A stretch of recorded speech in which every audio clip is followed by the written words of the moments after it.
রই রই এনসিপি গেল কই একটা একটা সমন্বয়ক ধইরা ধইরা ধইরা ধইরা কি কর একটা একটা এনসিপি ধইরা ধইরা কর একটা একটা উপদেষ্টা ধইরা ধইরা দেশ রক্ষা কর এনসিপির চামড়া তুলে নিব আমরা পালা পালা পালা পালা আরে সেই খবর এই জনগণ আবার আবার হবে তালি তালি তালি তালি তালি জাপানে না এই সার্ভিস আলমকে সেই থেরাপি দিয়েছে হ্যাঁ সেই স্বাগত জানিয়েছে গণধোলায় যেটাকে বলে সেই গণধোলায় এমন দৌড়ানি দিয়েছে দিল শান্তি হয়ে গেছে বিশ্বের কোথায় যাবি তোরা বিশ্বের কোন কোন দেশে যাবি সব দেশে বাংলাদেশিরা আছে ঠিক আছে বাংলাদেশিরা সব দেশ আছে আওয়ামী লীগ যদি বাদও দেশ সাধারণ জনগণের যেই পরিমাণ ক্ষতি তোরা করেছিস যেই পরিমাণ ক্ষতি এখনো করে যাচ্ছিস তারা কি তোদের ছেড়ে দিবে কোনো ছাড় নাই হ্যাঁ এখন ওই যে তোরা বলিস না যে ট্যাগ দিয়ে আর রাজনীতি করা যাবে না ট্যাগ দিয়ে আর এটা করা যাবে না এখন তোরাই তো ট্যাগ দিচ্ছিস সাধারণ জনগণ যখন রাস্তায় দাঁড়ায় বলে জনজীবন অতিষ্ঠ করে ফেলছিস তোরা বলে ফেলিস তারা আওয়ামী লীগের দোষর মানে তোর ট্যাগিংটা এখন তোরা দিচ্ছিস আওয়ামী লীগ এখন আর কাউরে ট্যাগ দেয় না আওয়ামী লীগের ট্যাগের প্রয়োজনই হয় না এক বছরে তোরা এত অত্যাচার করে ফেলছিস এখন আওয়ামী লীগ তার কোনো রকম ট্যাগের প্রয়োজন হয় না কোনো কিছু ব্যবহার করারও প্রয়োজন হয় না কারোর সাথে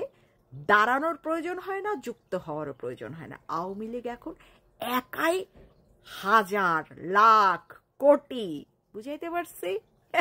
এই গণধোলাইয়ের ভিডিওটা দেখেন না কেমন লাগলো গণধোলাই এই যে দেখেন দেখেন দেখেন এটা হচ্ছে জাপানের টোকিওতে সার্ভিসকে সেই রকম শুভেচ্ছা জানানো হচ্ছে আহা মনটা অন্তরটা জুড়িয়ে গেল এরকমই হবে আর কোথায় যাবি রে তোরা হ্যাঁ জনগণের টাকা খরচ কইরা সরকার তোদেরকে আর কোন কোন দেশে পাঠাবে কোন কোন দেশে পাঠাবে তোরা কোনো নিবন্ধিত কোনো রাজনৈতিক দলই না তোরা নির্বাচন করবি বাংলাদেশে তোরা বাংলাদেশে সভা সমাবেশ না কইরা তোরা দেশ বিদেশ ঘুরে বেড়াচ্ছিস কেন বিদেশে কেন ঘুরতে যাচ্ছিস বিদেশে কি কাজ তোদের কি কাজ তোরা তো এই যে সরকার যখন গদির থেকে নামবে তোদেরকে উষ্টা দিয়ে জনগণ ফেলাই দিবে তো তোরা বাংলাদেশের সাথে বিশ্বের বিভিন্ন দেশের সম্পর্ক উন্নত করতে যাচ্ছিস এটা কি টাইপের সম্পর্ক উন্নত করতে যাচ্ছিস তোদের দলের নারী কর্মীদের ভাড়া দিতে যাচ্ছিস রেন্টে বিক্রি করবি নারী কর্মীদের বিক্রি করবি তোরা নাহলে তোদের পয়সা আসবে কি করে বাংলাদেশে তো চাঁদাবাজি করে শেষ নাকি বিভিন্ন দেশের টাকা জমা রাখতে যাচ্ছিস কোনটা তোরা জানিস তো যে তোদের এই উপদেশটা এই সরকার যেদিন নামবে সেই দিন তোদের ব্যবস্থা কি করা হবে তোদের কোনো ধারণাই নাই বললাম না তোদের কোনো ধারণা নাই এখন তোরা পাতালে চলে যাস সেখান থেকেও মানুষ টাইনা নিয়ে আসবে এখন বিদেশ তো কোনো ব্যাপারই না কোন দেশে যাবি তোরা দেখ তোদের বিভিন্ন দেশে যে স্বাগতটা জানানো হচ্ছে অভিজ্ঞতা তো হয়েই গেছে তাই না তোরা আরো নির্যাতন কর অত্যাচার কর তোদের উপরে ঘুরে ফিরে তার থেকে ডাবল নির্যাতন আসবে অত্যাচার আসবে তোরা মানুষের বাক স্বাধীনতা পর্যন্ত কেড়ে নিয়েছিস তোরা ট্যাগ দিয়ে মানুষের চলা ফেরা সাধারণ জীবন যাপন সব নষ্ট করে দিয়েছিস